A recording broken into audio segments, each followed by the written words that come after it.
Jared Rose for the Thomas McCune and NOLA.com with Ascension Catholic cross-country coach Rocky Capello. Coach, y'all won both cross-country state championships last year, obviously. As I was talking to Zach, great years overall, cross-country track all over the place. And y'all had a lot of young folks that were a part of that. So how are y'all feeling now, starting another year, another cross-country season specifically, knowing that, yeah, you lost some folks, particularly on the boys' side, but you should be pretty strong on both sides yet again?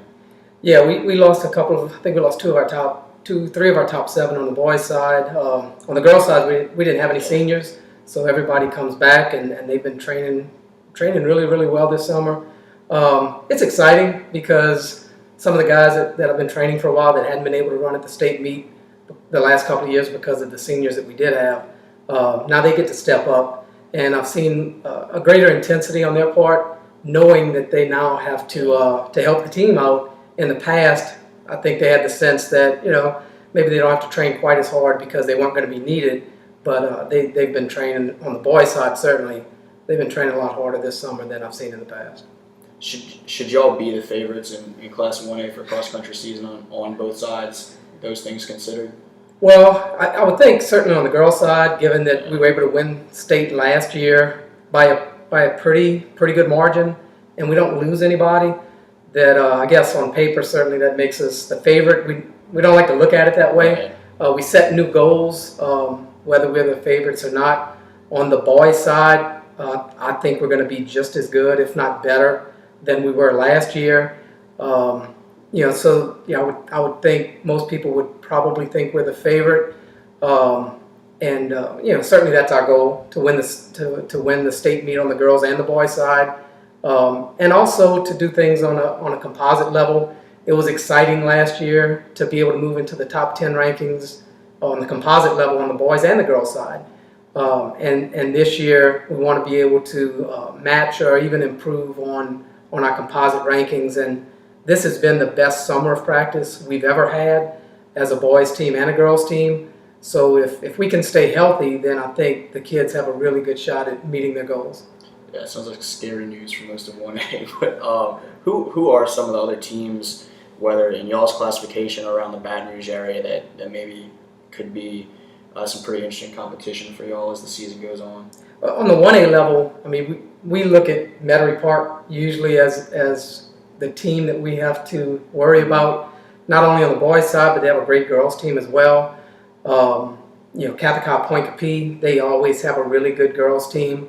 They lost their number 1 runner, but they've got the rest of their team coming back, and they're really, really solid.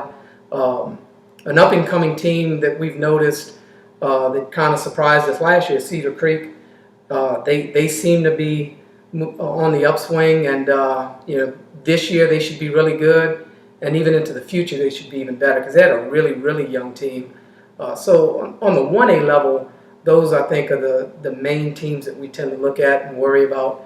On the local level, not counting the 1A teams, I mean, you've got the solid programs like Catholic High Baton Rouge, Episcopal.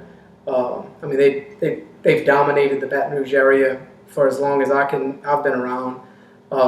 And we get to see John Curtis a lot, who, I think, they may have the best team in the state this year overall. I think the way it looks to me, it should be between Catholic High Baton Rouge and John Curtis as far as who it looks like are going to be the toughest teams in the state. And it's fun to watch those teams, and they're amazing coaches. I love both the coaches for those two teams, and I know they work really hard, so it's exciting to watch them run and see what they're doing.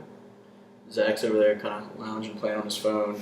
This is your last season with him before he graduates high school, and we're just talking about he is the youngest of your kids to be coming through. What's that going to be like last year with him before he heads off to college somewhere? Yeah, it's going to be a little strange. I wasn't a track person or a cross-country person when this all started. I only got into it because of my kids. This is the sport they decided they wanted to do, and I was asked to help coach, and within a couple of years, when the previous coach left, they asked me to take over. They needed a coach, so I started doing this because of my kids, and it's been a great ride. I've coached all three of them. My daughter, who's at LSU, and Trey's now running for my middle one. Trey's running for Southeastern right now, and with Zach, when he's gone, it's going to be a little strange. It'll give me a little more time to go travel and watch them compete on a college level. But it is going to be weird. It's my wife and I have talked about that, how unusual it's going to be to have an empty house, and but we'll adjust, And I'm going to keep coaching if the school lets me.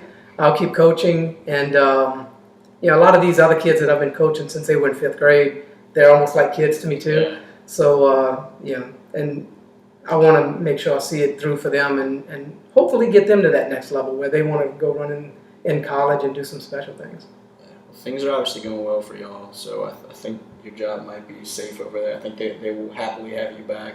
That's from me. I don't know. But, yeah, the future this season and beyond seems to look bright with all those young kids, doesn't it? Oh, it really does. I mean, the girls team and the boys team, and some of the runners we've had, to watch what they've been able to accomplish over the years and what they've come from.